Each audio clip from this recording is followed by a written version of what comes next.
Hello everyone, कैसे हैं आप लोग।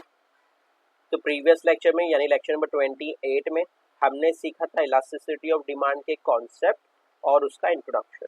आज के इस लेक्चर में यानी लेक्चर नंबर 29 में हम सीखने जा रहे हैं types of elasticity of demand. आज के इस लेक्चर में हम सीखने जा रहे हैं types of elasticity of demand. तो बेसिकली यहाँ पे 3 टाइप आपको पढ़ने मिलेंगे। प्राइस इलास्टिसिटी सबसे पहला है, income elasticity, second cross elasticity and third one price elasticity. Now अब ये 3 टाइप है इलास्टिसिटी ऑफ डिमांड के। इसमें आपको क्या पूछा जाएगा, बेसिक क्वेश्चन आपसे क्या पूछा जा सकता है, या तो किसी भी एक इलास्टिसिटी में आपको डिस्टिंक्ट बिटवीन पूछ सकते हैं, कोई भी एक आपको डिस्टिंक्ट बिटवीन पूछा जाएगा, किसी भी तरीके से पैर कर दिया जाएगा किसी भी तरीके से कि इनकम इलास्टिसिटी और प्राइस इलास्टिसिटी को कंपेयर कीजिए, या फिर इनकम इलास्टिसिटी और क्रॉस को कंपेयर कीजिए, या फिर इनकम इलास्टिसिटी को नहीं बल्कि क्रॉस को प्राइस से कंपेयर कीजिए। इस तरीके से आपसे डिस्टिंक्ट बिटवीन पूछे जा सकते हैं, ये बेसिक क्वेश्चन। और बेसिकली दूसरा क्वेश्चन क्या बनता है, फर्स्ट क्वेश्चन हमने समझा डिस्टिंक्ट बिटवीन के पॉइंट ऑफ व्यू से कि डिस्टिंक्ट बिटवीन बन सकता है। दूसरा क्या बन सकता है, दूसरा कोई भी एक आपको एक्सप्लेन करने का जाएगा। जो मेजर टाइप है वो है प्राइस इलास्टिसिटी, यानी थर्ड टाइप में आपको डिटेल में पढ़ने मिलेगा प्राइस इलास्टिसिटी। सेकेंड और फर्स्ट डिटेल में नहीं है, बस उसका आपको मीनिंग, फॉर्मूला और सिंबलिक रिप्रेजेंटेशन ही सीखना है। ठीक है, तो चलिए शुरू करते हैं। इन तीनों टाइप को पहले इंडिविजुअल तरीके से हम देखेंगे कि इनकम इलास्टिसिटी का मतलब क्या होता है, क्रॉस इलास्टिसिटी का मतलब क्या होता है और प्राइस इलास्टिसिटी का मतलब क्या होता है। तो चलिए शुरू करते हैं। Number 1, income elasticity. It refers to the degree of responsiveness of a change in a quantity demanded to a change in the income only। इसका मतलब मैं क्या समझ में आया कि यहाँ पे डिमांड चेंज होगा, इंक्रीज या डिक्रीज होगा, किसकी वजह से, कंज्यूमर के इनकम। इनकम को वाई से डिनोट करते हैं, हमने आपको बहुत पहले बता दिया था। इनकम को आई से डिनोट नहीं करते, इनकम को आई से नहीं लिखते बल्कि इनकम को वाई से लिखते हैं। ठीक है, ये बात आपको याद रखना है। तो इनकम इलास्टिसिटी में क्या चेंज हो रहा है, डिमांड चेंज हो रहा है। किसकी वजह से, सिर्फ और सिर्फ इनकम में चेंज होने की वजह से। और अदर फैक्टर्स के लिए क्या, other factor including price remaining constant. Price क्या है यहाँ पे, कांस्टेंट है और अनचेंज है। इट इज एक्सप्रेस एज, अब फॉर्मूला क्या है, अब मैं आपको बताया, ई मतलब elasticity of demand and Y means income elasticity. ठीक है, फॉर्मूला क्या है इसका, percentage in quantity demanded upon percentage change in income. Obviously हम डिमांड को इनकम से कंपेयर कर रहे हैं। अभी हमने सीखा था कि क्या चेंज हो रहा है, डिमांड चेंज हो रहा है, किसकी वजह से, इनकम की चेंज होने की वजह से। तो हमने सीख लिया कि अगर डिमांड इंक्रीज होगा, अगर इनकम इंक्रीज होगा तो डिमांड इंक्रीज होगा, और इसी तरीके से अगर इनकम डिक्रीज होगा तो डिमांड भी डिक्रीज हो जाएगा। तो E Y means elasticity of demand in terms of income या इनकम इलास्टिसिटी। ठीक है, अब इसको सिंबॉलिकली कैसे रिप्रेजेंट करते हैं, अगर हम मैथमेटिक्स की लैंग्वेज में कहें तो ई वाई वही सेम रहेगा, इलास्टिसिटी ऑफ इनकम या इनकम इलास्टिसिटी।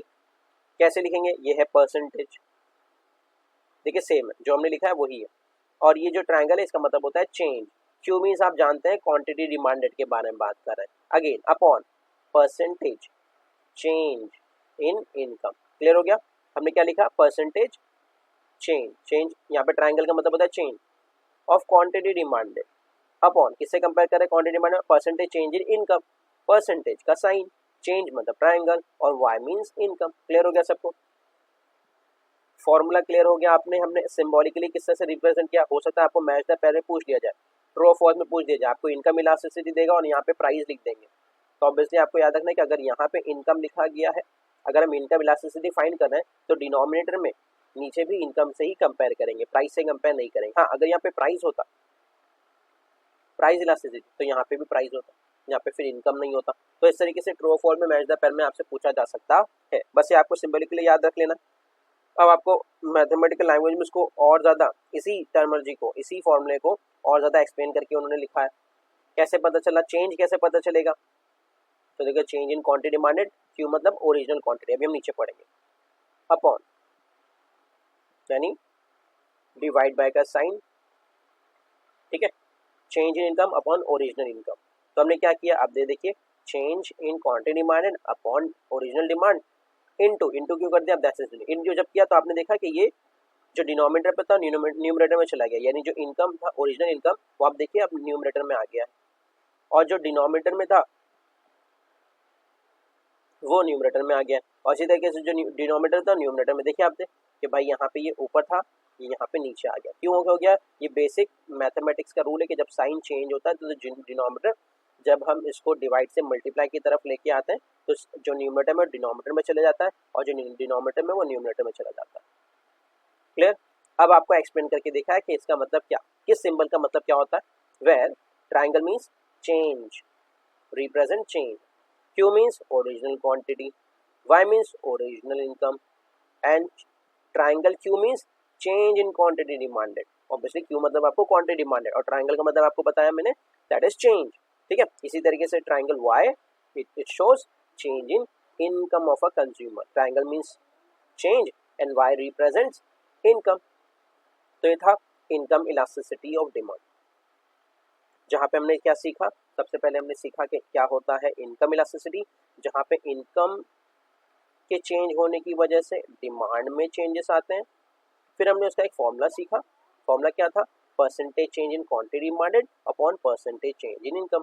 बस उसी को मैथमेटिकली हमने लिखा कि भाई इनकम इलास्टिसिटी का form E Y represent elasticity of income and change यानी percentage change in quantity demanded upon percentage change in income. जो हमने यहाँ पे लिखा था वर्ड्स में वही हमने लिखा है यहाँ पे सिंबॉलिकल में यानी मैथमेटिकल लैंग्वेज में। ठीक है, तो इस फॉर्मूले को और ज़्यादा डिकोड किया गया, और ज़्यादा एक्सप्लेन किया गया, और फिर लास्ट में हमने वेर करके एक्सप्लेन कर दिया कि हमने ट्राइंगल को क्या समझा है। हमने triangle means change, Q means original quantity, Y means original income, and triangle Q is equal to change in quantity demanded and triangle Y means change in of a consumer.